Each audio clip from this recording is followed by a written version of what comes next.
L'info écho avec Capital. Le chiffre du jour, 28. Le coût pour traiter les cancers s'est envolé entre 2004 et 2017 pour atteindre 28 milliards d'euros. Une hausse inquiétante qui, selon le célèbre oncologue David Kayat, fait planer le risque d'une médecine à deux vitesses. Selon une étude, ce sont les dépenses liées aux soins et notamment à l'hospitalisation et aux médicaments qui ont le plus augmenté entre 2004 et 2017. Il y a 3 ans, elles atteignaient 16,5 milliards d'euros, soit une hausse de 50% en 13 ans. Pour tenter d'enrayer cette augmentation dangereuse, plusieurs pistes sont avancées par les professionnels de santé comme une rationalisation des coûts des soins. Tous les détails sur capital.fr.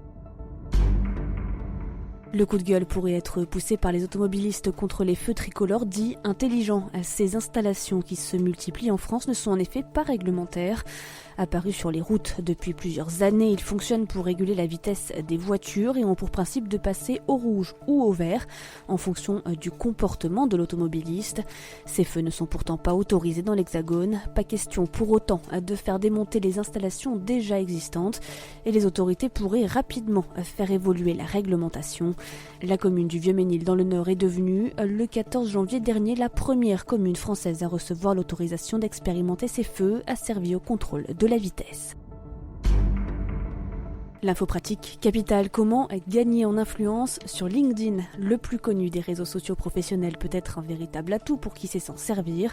Sur Capital, la rédactrice en chef de LinkedIn France vous donne tous les conseils pour travailler votre influence.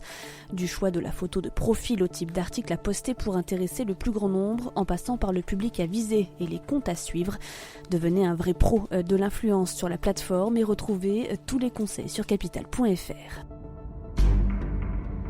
On termine avec cette nouvelle offre qui pourrait plaire aux amateurs de calme, à condition d'en avoir les moyens. L'homme d'affaires britannique Richard Branson a lancé sa compagnie de croisière de luxe Virgin Voyage, interdite aux enfants.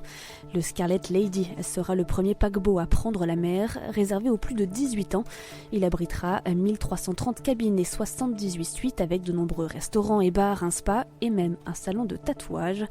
Il pourra accueillir 2770 passagers. Les destinations sont ensoleillées. Costa Maya au Mexique, Puerto Plata en République dominicaine ou encore Key West dans les Bahamas. Le voyage inaugural aura lieu début avril au départ de Miami. C'était l'info écho avec Capital.